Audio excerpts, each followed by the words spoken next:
एक, सिद्ध कीजिए कि फलन f(x) बराबर 5x ऋण 3, x बराबर 0, x बराबर ऋण 3 तथा x बराबर 5 पर संतत है।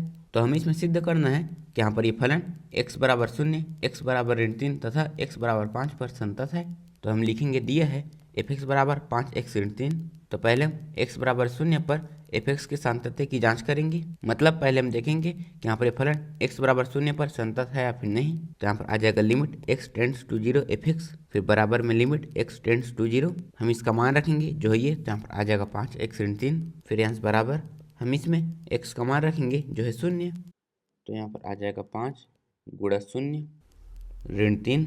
फिर यहाँ से बराबर 0 का 5 में गुणा करेंगे, यहाँ पर आ जाएगा 0 ऋण 3। फिर हम 0 में 3 घटाएंगे तो यहाँ पर आ जाएगा ऋण 3। तो यहाँ पर हमने इसे ज्ञात कर लिया। तो अब हम f0 ज्ञात करेंगे, मतलब हम इसमें x की जगह में 0 लिखेंगे।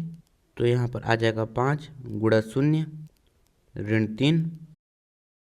फिर यहाँ पर इसका मान आ जाएगा ऋण 3। तो यहाँ पर इसका मान आया है ऋण 3 और इसका भी मान आया है ऋण 3। इसका मतलब है कि यहाँ पर ये फलन x बराबर 0 पर संतत है। तो हम लिखेंगे यहाँ x बराबर 0 पर limit x tends to 0 f(x) बराबर f0 है। अतः x बराबर 0 पर f(x) संतत है। तो यहाँ पर अब हम x बराबर ऋण 3 पर f(x) के सातत्य की जांच करेंगे। यहाँ पर आ जाएगा limit x tends to -3 f(x), फिर हम इसका मान रखेंगे जो है ये। यहाँ पर आ जाएगा limit x tends to -3 5x - 3। फिर बराबर में हम इसमें लिमिट रखेंगे जो है -3। तो यहाँ पर आ जाएगा 5, फिर यहाँ पर ऋण 3 ऋण यहाँ पर 3। फिर हम ऋण 3 का 5 में गुणा करेंगे तो यहाँ पर आ जाएगा ऋण 15 ऋण 3। फिर हम ऋण 15 में 3 घटाएंगे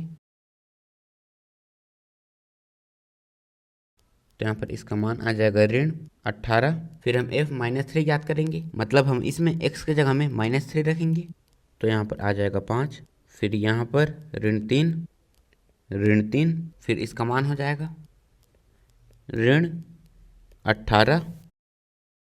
तो यहाँ पर इसका मान आया है ऋण 18 और इसका भी मान आया है ऋण 18। इसका मतलब है कि यहाँ पर f(x) x बराबर ऋण 3 पर संतत है। तो हम लिखेंगे यहाँ x बराबर ऋण 3 पर limit x tends to -3 f(x) बराबर f-3 है। अतः x बराबर ऋण 3 पर f(x) संतत है। तो हम x बराबर 5 पर सातत्य की जांच करेंगे। तो हम लिखेंगे x बराबर 5 पर f(x) के सातत्य की जांच। यहाँ पर आ जाएगा limit x tends to 5 f(x), फिर हम इसका मान रखेंगे। तो यहाँ पर आ जाएगा limit x tends to 5 5x - 3। फिर हम इसमें लिमिट रखेंगे जो है ये, टेंस बराबर यहाँ पर आ जाएगा 5, फिर यहाँ पर 5 ऋण 3। फिर यहाँ से बराबर ये हो जाएगा 25 ऋण 3। फिर हम 25 में 3 घटाएंगे तो यहाँ पर आ जाएगा 22। फिर हम f5 ज्ञात करेंगे। तो यहाँ पर आ जाएगा 5, फिर यहाँ पर 5 ऋण 3 बराबर इसका मान हो जाएगा 22। तो यहाँ पर इसका मान आया है 22 और इसका भी मान आया है 22। इसका मतलब है कि यहाँ पर फलन f(x) x बराबर 5 पर संतत है। तो हम लिखेंगे यहाँ x बराबर 5 पर limit x tends to 5 f(x) बराबर f5 है। अतः x बराबर 5 पर f(x) संतत है। तो यहाँ पर हमने सिद्ध कर दिया कि फलन x बराबर 0, x बराबर ऋण 3 तथा x बराबर 5 पर संतत है।